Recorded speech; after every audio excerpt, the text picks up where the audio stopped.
My son took over my bank accounts and treated me like a child until I reminded him who he was dealing with. My son froze my bank accounts, gave me an allowance and said it was for my own good. Then he tried to move me into a nursing home without telling me. But what he didn't know was, I wasn't confused. I wasn't finished. And I was about to remind him exactly who he was dealing with. Before I begin, thank you for listening to my story. Let me know in the comments where and what time you're tuning in from. It means more than you know. It reminds me that I'm not alone in this. And if you'd like to share your story with me, feel free to email it. I'll drop my email in the description below. Now let me tell you what really happened. I was never one to need help managing my affairs. I paid off my mortgage before Malcolm even graduated college. I kept a little notebook where I tracked every dollar that came in and every dollar that went out. My balance was always precise down to the cent. I didn't grow up with much, so I learned early how to stretch what little I had. That's why it stunned me when my own son, the same boy I once wrapped in a towel after his first swimming lesson, started treating me like I was the child. It all started the summer I turned 74. I had just come in from watering my tomato plants. The heat was heavy that morning, sticky and mean. I felt a little dizzy near the kitchen counter, but I chalked it up to not eating breakfast. Next thing I knew, I was waking up on the floor with my neighbor Mrs. Hargrove fanning me with a church bulletin. She'd seen me collapse through the window. An ambulance came. The hospital kept me overnight for observation. Just dehydration, they said. Nothing more. Malcolm came the next morning with a bouquet of fake flowers and a stack of concern I hadn't seen since his wedding. "Mom, we have to talk about your safety," he said. "What if you'd been alone longer? What if Mrs. Hargrove hadn't seen you?" He asked questions like he wanted permission to feel superior. I just listened. A few days after I came home, Malcolm brought over a banker. His name was Greg, young and oily, with 2 white teeth and a folder already prepared. "It's just temporary," Malcolm said, guiding me to the kitchen table. "Power of attorney. In case anything ever happens again. I'll just be authorized to help with your accounts." I didn't like the sound of it. But Malcolm was my son. My only child. He rubbed my back while I signed. Said he'd handle things until I was feeling stronger.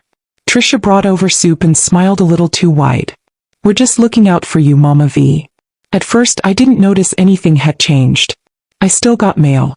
Still had my purse and my PIN. Then one morning I went to the grocery store to buy flour and yeast.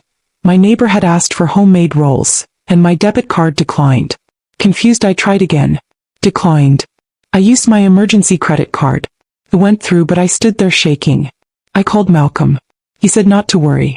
"I moved some things around, Mom," he said. "Just streamlining everything.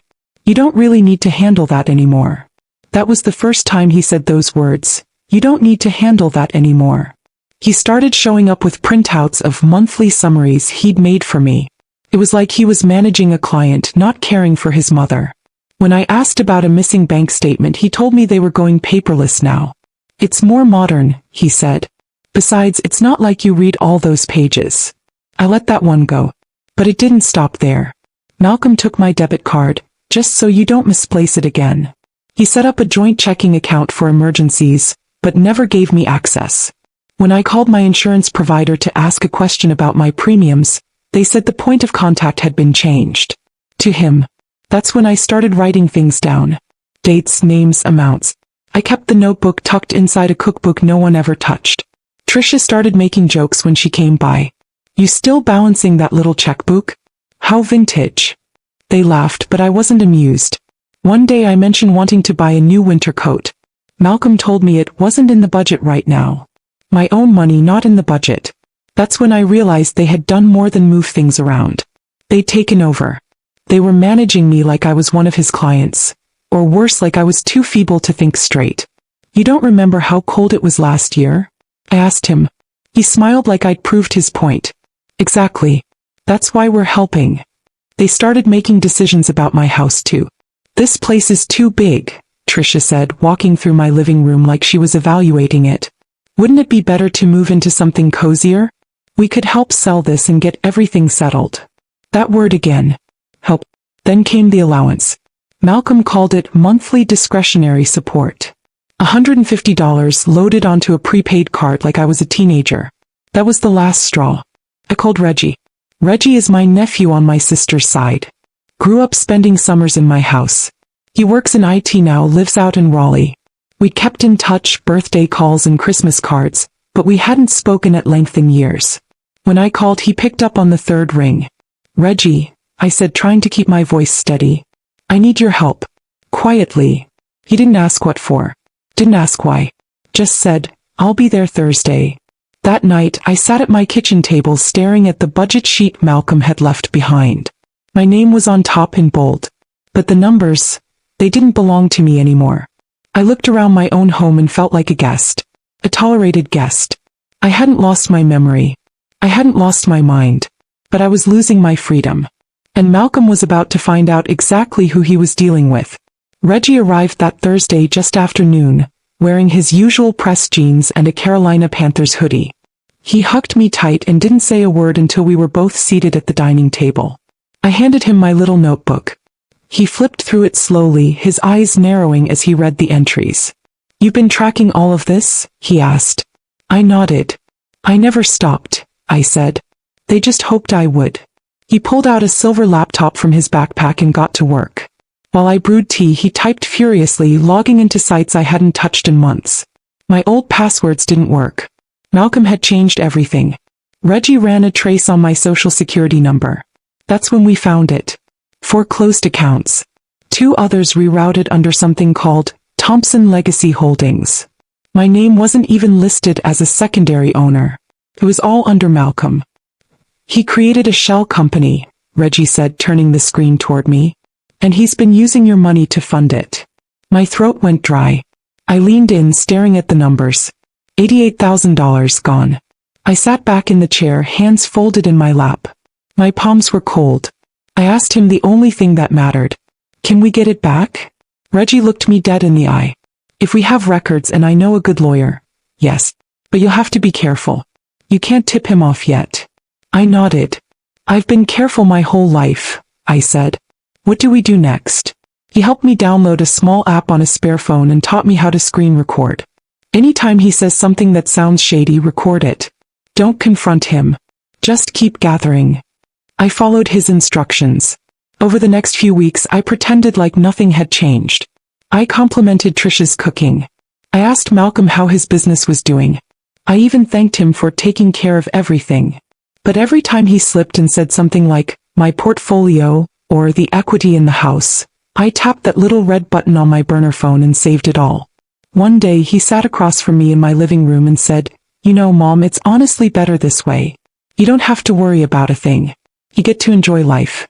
No stress." I smiled. "You're right, baby," I said sweetly. "I'm just so lucky to have a son like you." He grinned and patted my hand like I was a confused old lady. He had no idea he was digging his own grave. By the end of that week, Reggie returned with a folder thicker than a church hymnal. "This is everything," he said. "Account movements, email traces, IP logs, phone call transcripts." I looked at it all and felt that familiar click in my brain, the one I used to feel when I caught a student cheating on an exam. It was the sound of clarity. I opened a drawer in my hallway, pulled out a dusty red folder and handed it to Reggie. "What's this?" he asked. "My original will," I said. "And the contact from my attorney. Her name is Cassandra Wynne. I haven't needed her in years, but I'm thinking it's time." I called Cassandra the next morning. She picked up on the second ring. "Viola Thompson," she said, her voice smooth and sharp. "I was wondering when you'd call me again. What's going on?" "Someone's stealing from me," I said. "And it's my own son." She didn't gasp. She didn't hesitate. "How soon can you get to my office?" I was there by noon. Cassandra looked exactly the same. Tight natural curls, gold-rimmed glasses, red lipstick like she meant business. I gave her everything. Reggie's folder, my old documents, the recordings. She read through it all without saying a word, flipping each page slowly. Then she set it down and looked up at me. "We're not going to confront them," she said. "We're going to let them trap themselves." She explained her plan. First, she'd file for an emergency financial review and start drafting a legal injunction. Meanwhile, I would act like nothing was wrong. The goal was to give Malcolm enough rope to tie the knot himself. Cassandra also updated my will. Everything I had, home, savings, insurance, would be moved into a trust in my name only, with clear provisions in case of mental incapacitation. She also appointed Reggie as the secondary executor. "You still have full control," she said, "but we've added layers so this never happens again." I nodded, overwhelmed but steady. "And if they try to move me?" I asked. Cassandra leaned in. "Call me. I'll have that injunction filed within an hour. If they try to relocate you, declare you unfit, or sell property without your consent, we'll bury them." I walked out of her office with a new will in my purse and fire in my chest. For the first time in months, I felt like myself again. At home, Trisha was sitting on my porch steps, scrolling on her phone. "Hey Mama V," she said, not even looking up. "Malcolm's talking about listing the house soon. The market's hot." I smiled. "Oh, is it now?" I said.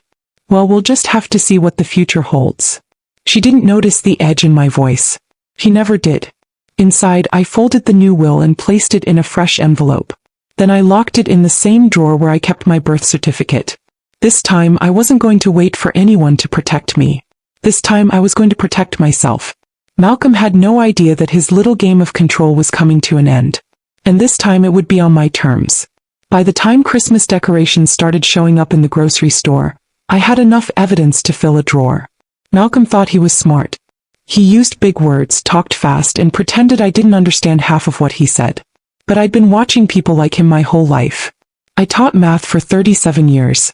You don't scare easy after raising a classroom full of teenagers and grading tests with red ink until your fingers cramp. Reggie came by again in mid-November, this time with a printer and a portable scanner. "You need hard copies of everything," he said. "Digital stuff can disappear if they try anything slick." We spent the whole afternoon printing every screenshot, bank transaction, and email trail that had his name on it.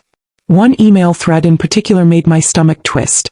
Malcolm had been corresponding with a private real estate consultant. He was listing my house. Not hypothetically, actively. There were digital renderings of what the place could look like once the elderly occupant is moved out. That was me. The elderly occupant. And that wasn't even the worst part. In another document, I found an appraisal form signed electronically, with my name on it. It had been submitted 2 weeks ago. I had never seen it. "He forged your signature," Reggie said, staring at the screen. "That's a crime, Auntie V." I didn't cry. I didn't even shake. I just walked to the kitchen, poured myself a glass of water, and stood by the sink until I could feel my pulse slow down. Malcolm came by the next day. He always came on Saturdays like clockwork, as if I were an elderly patient on his rotation. He walked in without knocking, holding a box of organic groceries I didn't ask for. Trisha was behind him, already talking about her new side business selling custom pillows on Etsy. He sat down on the couch, smiled like he was doing me a favor, and said, "So Mom, we need to have a real talk about your future. You've done so much for this family and we think it's time you really relax. No more worrying about bills, upkeep, any of that." I blinked slowly. "Go on," I said. "There's this beautiful senior community just outside the city. Silver Pines. It's got everything. Gardens, activity rooms, nurses on site. They even do bingo on Wednesdays." He chuckled like it was a treat. "We already toured it. You'd love it." Trisha added, "And the best part? We can finally get that antique furniture appraised.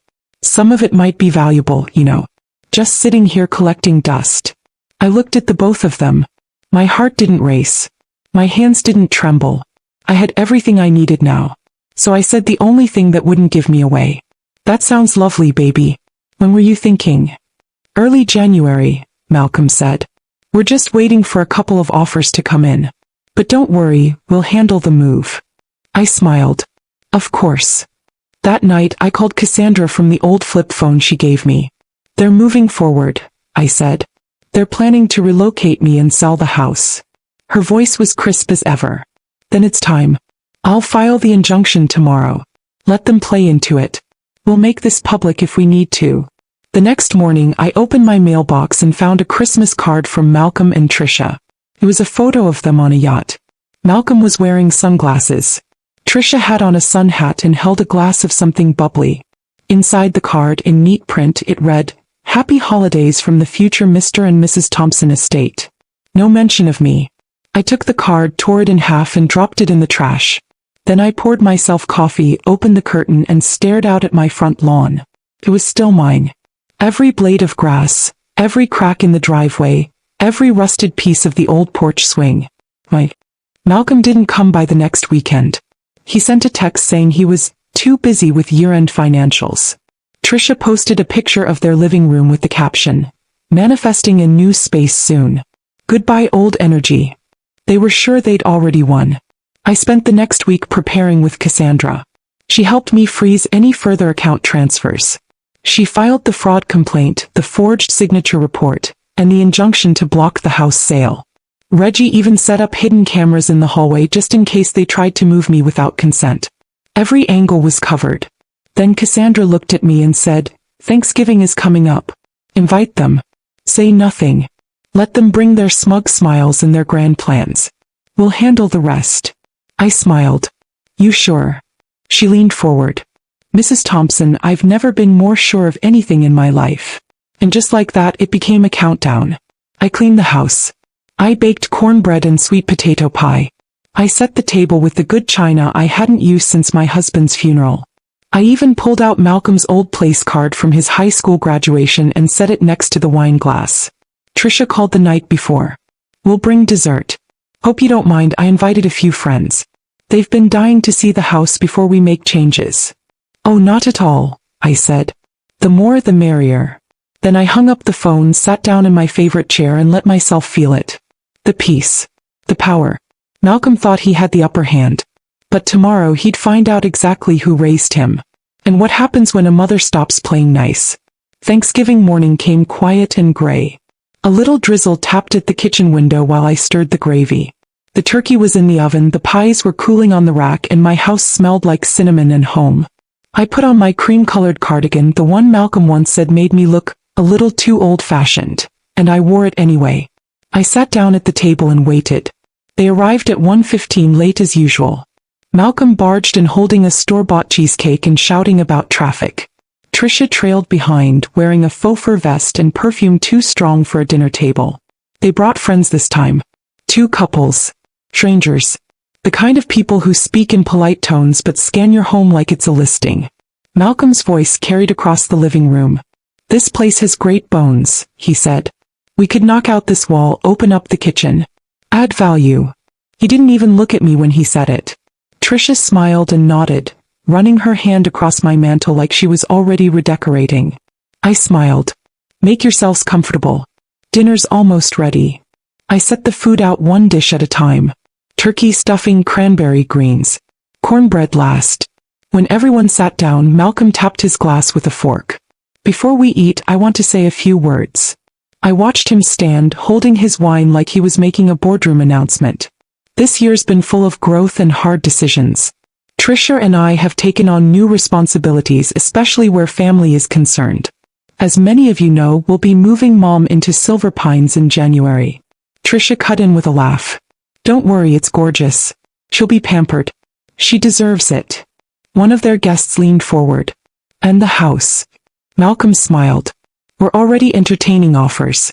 This place has been in the family for decades, but it's time for a new chapter." I stood then. Not fast. Not loud. Just slow and steady. "Thank you, Malcolm," I said.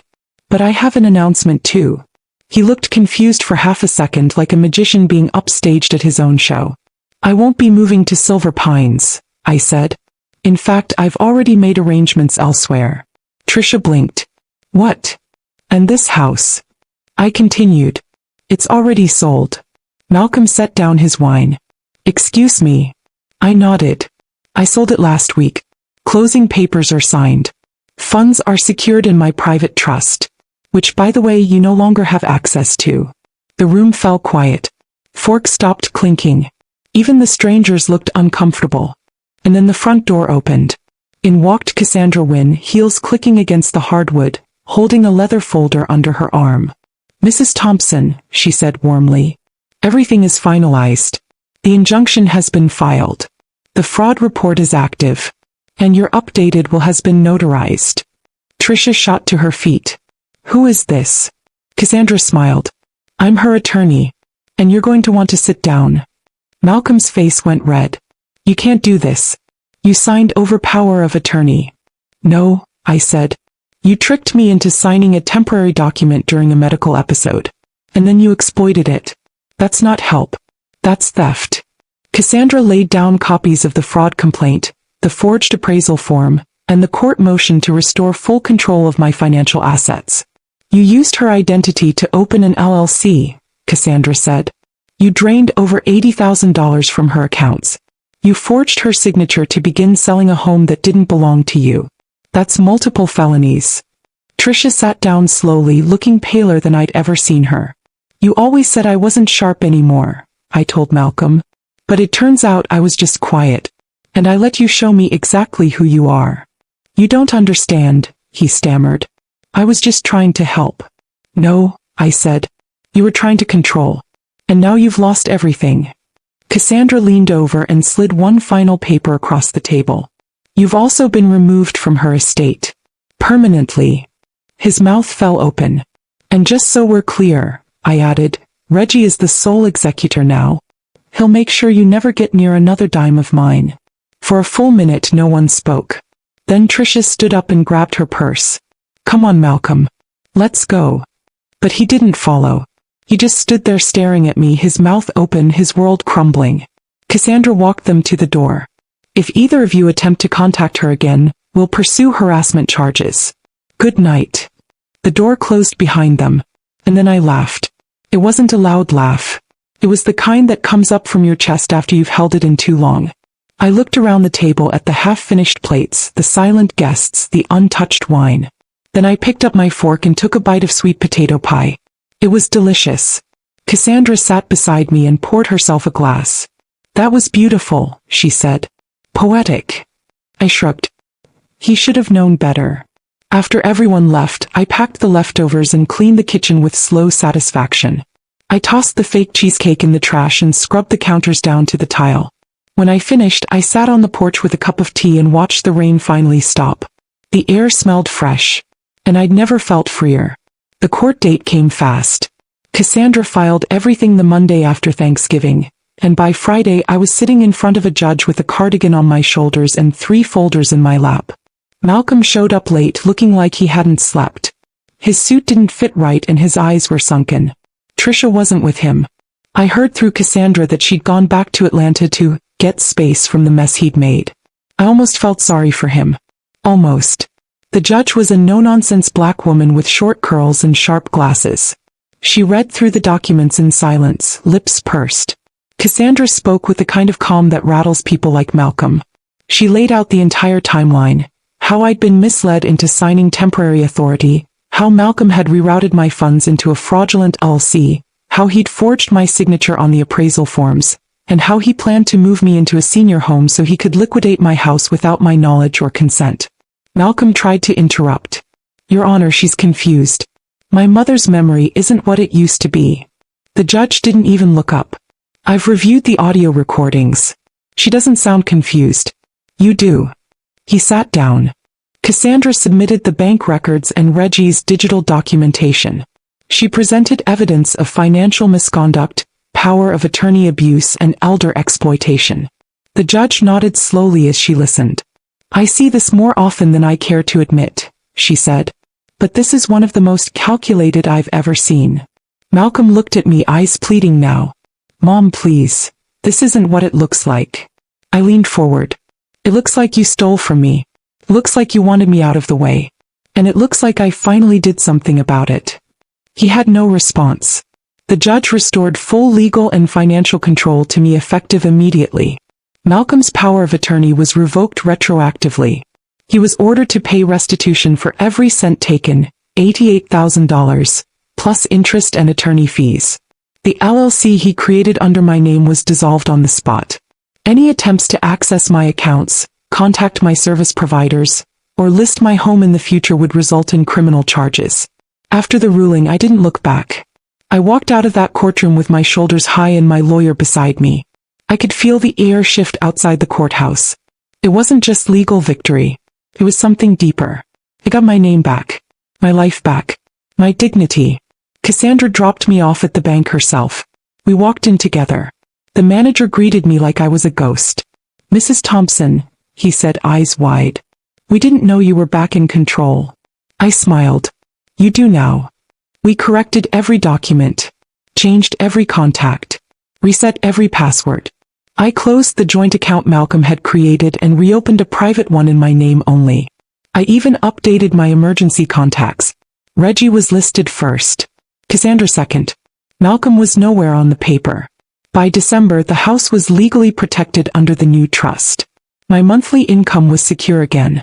I had a prepaid legal service on standby and a new accountant Reggie personally vetted. Everything Malcolm touched was undone. As for him, he lost his job 2 weeks after the ruling. Word got out through the financial circles that he'd been accused of elder abuse and identity fraud. The firm didn't want that kind of stain. Trisha filed for separation soon after. She'd only married him for the illusion of stability, and once that crumbled, she was gone. Last I heard, Malcolm was renting a small duplex on the edge of town. The same neighborhood he used to call sketchy. The luxury SUV was repossessed. He tried applying for financial licenses again, but the pending fraud report made it impossible. He picked up part-time work at a credit repair agency. Not running it, answering phones. The irony? He now works for people trying to recover from financial abuse. Me. I bought a 2-bedroom condo near Reggie. No stairs, no noisy neighbors, and a little garden out back where I grow tomatoes again. My new place is small, quiet, and entirely mine. Every morning I wake up, brew my own coffee, and check my own accounts. No one tells me what's in my budget. No one hides my passwords. No one calls me forgetful when I ask questions. Reggie visits every Sunday. Sometimes we talk about the court case. Sometimes we talk about the new books I'm reading. Sometimes we say nothing and just watch the birds from the back porch. One afternoon he asked me, "Auntie V, do you miss them?" Him. I thought about it. About the boy I raised. The one who used to bring me dandelions and call me Mama Bear. The one who called every Friday when he was away at college. The one who used to hug me with both arms. I miss who he used to be, I said. But I don't miss who he became. Reggie nodded. He understood. That night I sat by my window and looked out at the stars. For the first time in a long time I didn't feel watched, managed, or doubted. I felt free. Malcolm, he finally got what he wanted. He got to be in charge. Of nothing. The first Christmas after everything went down was quiet. No big dinner. No fake smiles. No gifts from Trisha wrapped like department store displays with price tags still hidden underneath. I spent it with Reggie and his wife Monique. Their little girl Layla called me Auntie V, and showed me every single ornament on the tree like she'd just discovered treasure. It wasn't fancy, but it was peaceful, and it was real. A few days later I received a letter in the mail with no return address. Inside was a single sheet of paper. Malcolm's handwriting. Sloppy. Rushed. He didn't apologize. He didn't even mention the court case. He just wrote that he'd been struggling, that Trisha had left, that he'd lost everything. And at the bottom, a single sentence that struck me harder than I expected. I thought I was protecting you. I folded the letter and placed it in a drawer next to my old checkbooks. I didn't cry. I didn't rage. I just sat for a while thinking about the kind of protection that takes everything from someone and calls it love. In January I finally let the dust settle. I sold the last remaining asset in my name that had Malcolm's fingerprints on it. A storage unit he'd been using to stash old boxes, business files, and some furniture from my house he'd moved out without permission. The money went straight into a scholarship fund I started at the local community college. 4 first-generation students from single-parent households. I named it after my late husband, Harold. The next time Malcolm tried to access anything in my name, an old email login, a credit report inquiry, it triggered an alert I'd set up through Reggie's IT security firm. Cassandra called me personally. "Just a ping," she said. "No action needed. But I thought you'd want to know." "I do," I replied. "And thank you." By February I'd developed a routine. Mornings were mine. Coffee, music, reading the paper. I even started writing in a little journal Reggie bought me for Christmas. Not to record what had happened, no, that was behind me, but to remember who I was. Who I had always been. I wrote about the day I bought my first car. The time I saved 3 students from being expelled because I believed in them when no one else would. I wrote about Malcolm's birth and how I rocked him through fevers. I wrote about the time he won a spelling bee in 4th grade and looked at me like I hung the moon. That version of him, the little boy who needed me, loved me, respected me, he lived in my memories. But the man he became? I had buried that with the last lie he told. In March I got a knock on my door. It was Malcolm. He looked thinner, ashen, eyes sunken and hands fidgeting at his sides. He didn't bring flowers. He didn't bring a gift. Just himself.